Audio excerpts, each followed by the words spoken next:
Ruben, you're just over a month into life as Hull City manager. Does it feel like longer? How's it been starting your time at the club? Well, it has been really intense. Yeah, it feels longer because the day that we came in and the period we came in, it was a lot of games in a very short period of time. Starting with the first training was on Monday and the first game was on Wednesday against Watford. So it has been only a month, but it feels much longer. Yeah, I mean, it must be an interesting position to find yourself in. You come into a club with massive ambitions. You know, there's no denying the ambitions that the owner has for Hull City going forward, who've undergone a difficult start to the campaign. And I've seen, you've said in the press yourself, you are currently embroiled in a relegation battle. You're currently in the relegation zone. How does that change the way that you come in and you view this? Like, is it a case of managing this season now and then looking forwards in the future, or do you not change your approach given the situation you find yourself in? Well, obviously, when we got the proposal from Hull, we evaluate what is the club now, what has been the club, what has been the time from the owner in the club, the people working, and what does the club want to do it in the future. It doesn't really change that much the way that we do things. It was more about the first days, how can we make the team work in the way that we want them to work, and then how can the second thing was like, with that perspective, how can we change the situation right now to fight this thing again to don't be relegated?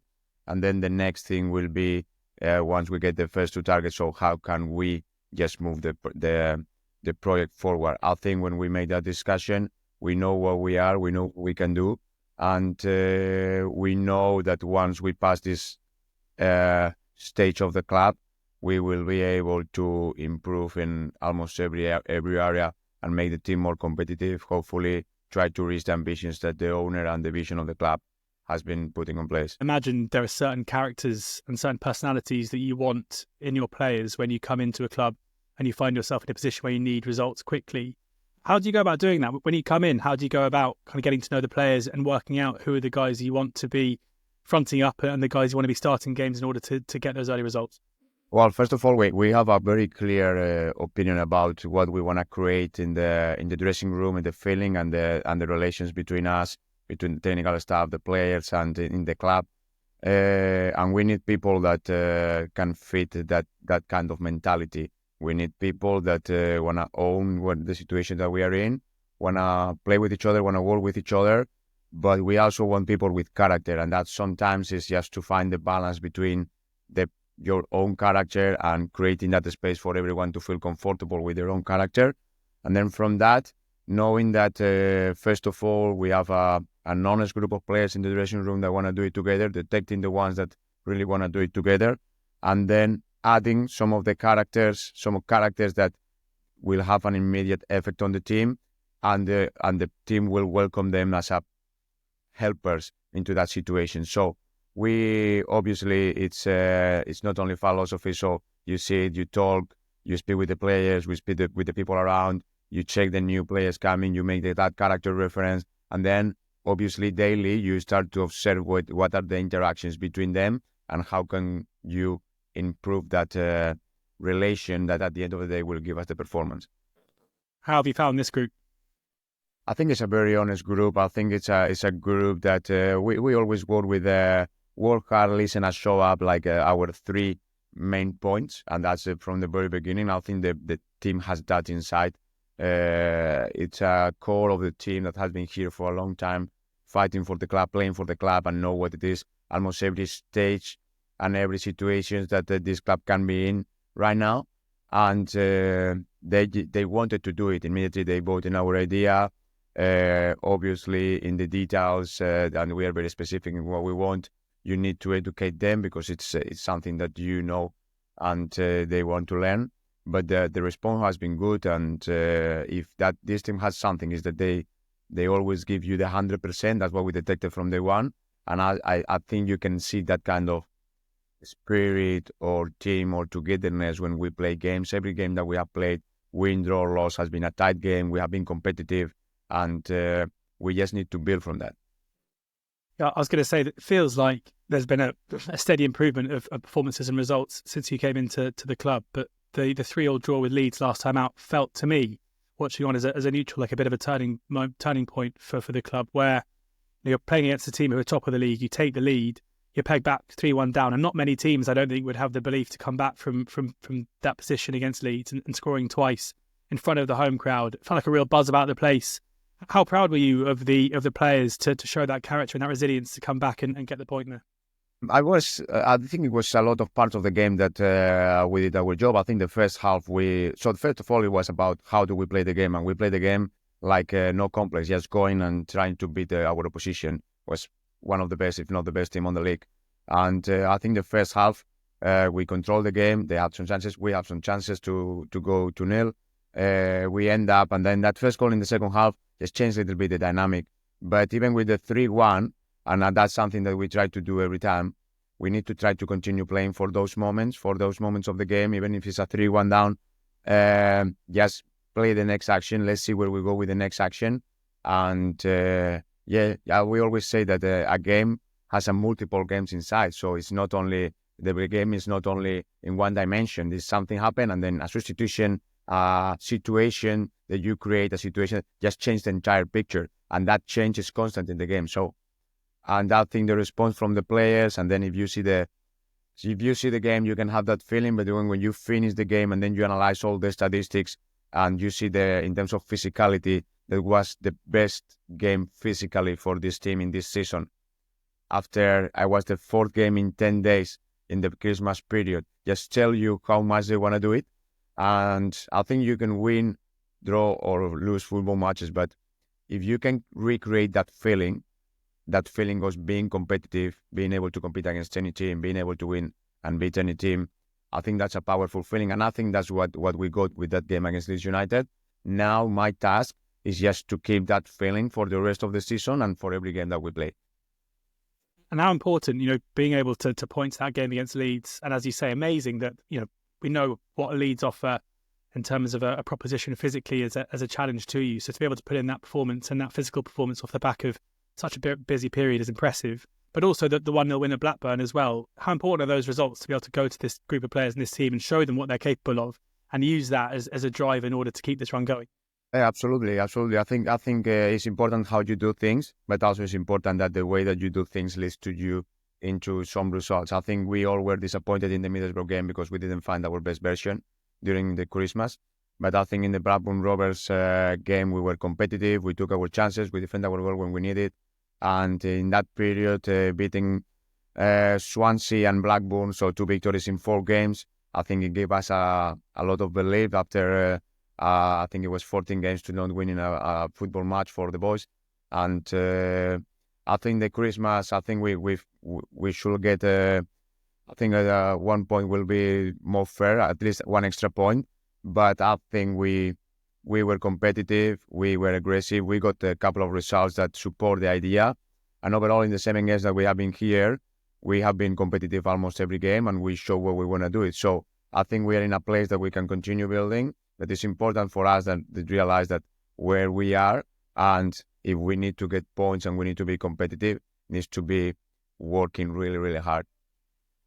It's interesting you talk about the working really hard, and this is the 3rd team that you've managed here in England, of course, starting with the spell at Southampton and then at Reading and now Hull. And it feels to me like, you have some managers who are really wedded to a tactical system and a formation. We've seen you switch from initially, employing the same formation as at Southampton, the 4-2-2-2 to a 4-3-3 and a 4-2-3-1 at times. But it feels like the non-negotiable to you is work rate and an aggression out of possession. Would you say that's kind of the core philosophy to the way that you want your teams to perform? Yeah, we want to be intense, and if we need to start at some point, is to try to be aggressive and be front-footed. And we always say that when we press and when we want to go for the games, the higher the better, because we think with that intensity, we press to score goal. We want to win the ball in determined areas of the pitch, yes, in order to create those situations. But I think that has a flip side. And the flip side is also offensively wise, we want to be a team that is vertical. And by vertical, it's not a team that is just playing the long ball and the second action on the direct attack. It's a team that want to put the opposition in the back foot. So if we can spend just 1 pass to break a line of pass and then go and attack the space, that's what we do it. We want to create that kind of game. But to create that kind of game that is really, really dynamic, you need to be able to cope with the physicality. And that's where we need players and teams prepare for that kind of game. It's interesting. It's something that we talk about a fair bit on the podcast, where managers are often, players are afforded time by most fans to improve and to learn. And with managers, it's never really the case. You're either seen as being brilliant or you're seen as being terrible, depending on how your last run of games have gone. Like, you've had to, we've seen, I would say, your teams develop. As we said, we saw a tactical switch at Reading previously. Having managed for a stint in the Premier League and then in League One, and now in the Championship again, how would you say that the challenges that you're posed as a head coach or a manager change within the leagues themselves? Is there a clear difference to when you're managing in the Championship compared to League One, for example? Are there more in-game changes you have to make to certain tactical tweaks, or certain formations work better? And how do you see the shift from a manager's perspective? Yeah, well, I think you're right on that. I think every competition is a little bit different. I think obviously Premier League is something different, because Premier League, it's not only about your tactics and your preparation, that it's a high level and the way that they understand. It's also about the level of the opposition and the level of the players that are able by themselves to change the dynamic of the game alone. That is, the Premier League is just ruthless in that sense. So I think you need to be prepared for a lot of scenarios, as we were for a fair part of my time at Southampton. I think League One is different, and one of the adaptations that we did, it was when we arrived to the Reading, we tried to have the same philosophy and tried to use the same system with the 4-2, being very aggressive, going high. But the problem was, a lot of times when we arrived into those points, the ball was not there. The ball was already behind our and we spent 7 players trying to recreate a pressure that really didn't happen, because the ball was already in our half, and we were not able to control the second action. So that put us in not a good position in the first games. So that's why we were able to, first of all, turn the pressure of how we did things. So trying to avoid that situation, try to have more players in the center of the pitch, trying to avoid the long ball from the wide channels, try to keep that more central, trying to have players for the second ball. And then the second thing also helped us to develop our game in possession, because we felt that we needed to have more control, and we have been with Reading, we were better and better controlling the games away from home in the moment that we start to control more the possession of the ball. And that leads into the Championship now when we arrive, and then we need, you see that mix between what was the League One in terms of directness and challenge, but also those moments with the teams trying to play and trying to have those individual abilities just to break you down. What this means a better quality, of course, with the competition. So now our challenge is to adapt those two things from the Premier League and from the League One, and make a team that is compact, good enough, that can press with the arguments that we want to press, but at the same time that control spaces. Because the reality now is that more teams play and want to play from the back, and there's more opportunities for us. But once they break that pressure, they have more quality to break our back 4 plus the 6. And that's when, for example, the game against Leeds, when we analyze those situations, it's okay, we know we are not the best team in possession, but we want to be a good team in possession. But when you play against teams like Leeds United, you know you're going to be lower than them in terms of possession, but still you need to fight for that, what we call the 10%. James, one of my assistants, is very, he worked in the Reading in Championship, but his point is always, if against teams like Leeds United, you can control the 40% instead of control the 25 or the 30% of the ball, then you will be in a much better place to try to get a point or get at the point, because you control more the game. And that's our task now, to move those percentages in a team that can control the game, but a team that still is a team that we can recognize as ourselves, that is very aggressive in the pressure and the counter pressure. It's really interesting to hear that level of detail into the progression out of League One and the Championship. And I've no doubt that whole fans will be delighted to hear exactly the kind of game plan behind it. I mean, one thing as well that's kind of followed your recent career is the development of young players, and at Reading in particular, and obviously really difficult circumstances. There were players who were being brought into the first team picture. I'm guessing if there weren't the off-field issues that you had there, wouldn't have necessarily have been there, who have now developed into decent League One players. And even in such a short space of time at Hull, yes, these are different profiles of players where maybe more is expected of them, but we're already seeing a much better output from Abu Kamara with his 2 goals against Leeds, from Mason Burstow playing off the left-hand side. and Gustavo Predator as well in midfield too. All of those players really stepping up since City came into the club. What's the secret, Ruben? How are you able to take young talents and very, very quickly breathe not only belief but quality into their game too? Well, I guess I was able to tell you that I have a big secret that I cannot describe it to you. It's just my formula. But really, I think not only in football and life, when you are organized, you spend less energy in some other things, and then if you know your role in the organization, you know what I can expect from you, and you know what I can expect from me. You can expect from me, so we know what is the task that we do together.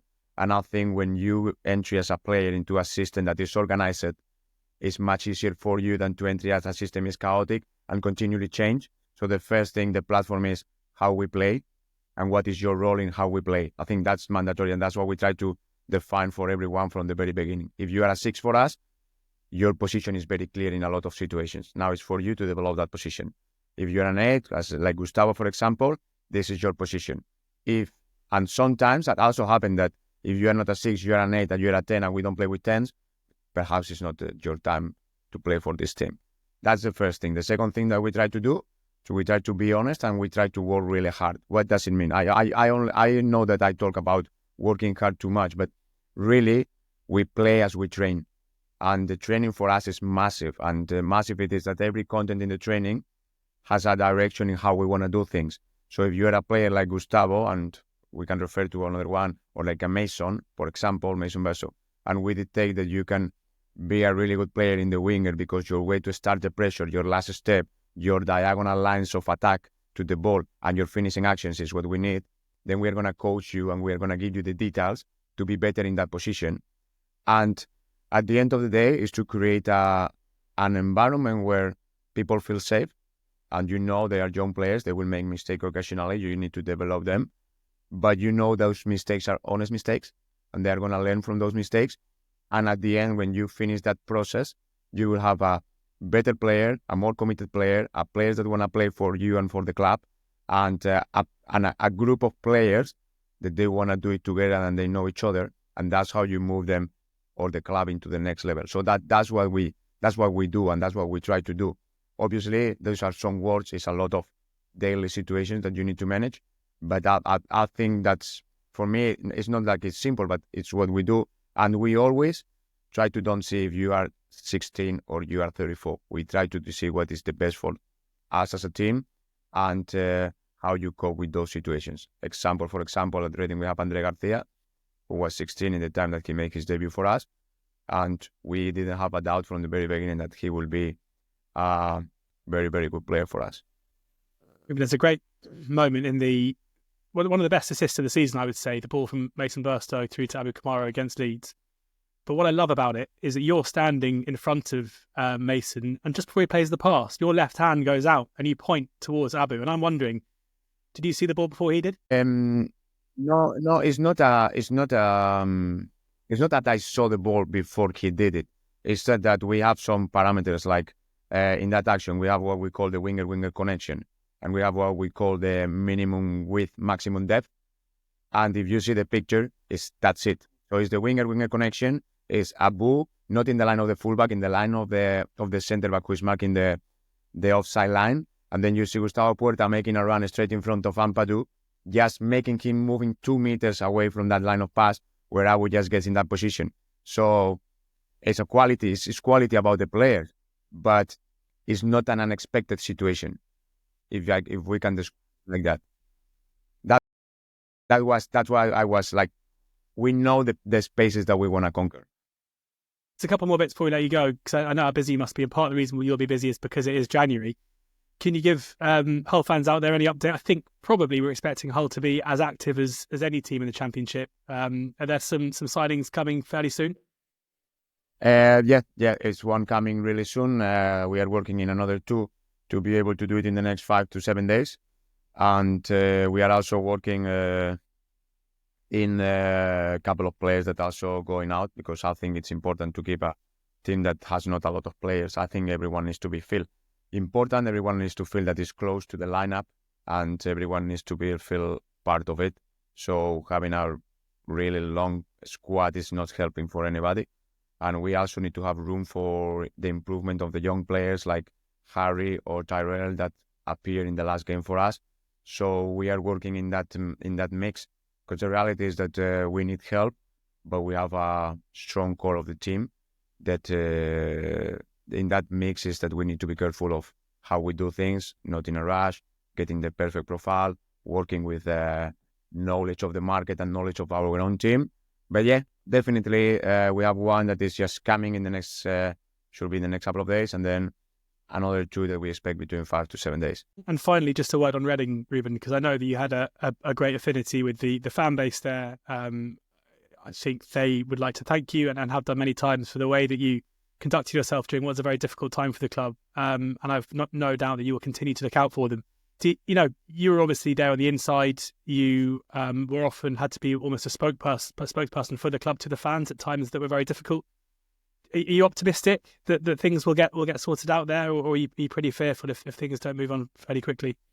Well, obviously, I don't have any input from inside in the last month and a half since I left. I think first of all, I'm very happy and I'm very proud of my time at Reading. I think my feelings about the club will never change. It was one of the most challenging times in my life, also for the club. I think we learned how to cope together with the fans, with the personnel, and the feeling was extraordinary. I think I found myself as a manager in that environment, and I will be always thankful for that. I think there is moments in life that you need to make decisions, and I really see that was the moment to make a change. The only thing I can say that they are in a good hands with Noel.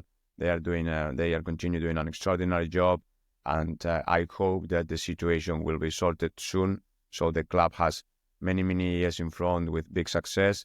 And that will be it. I don't want to go into too much because I don't think it's for me now to comment.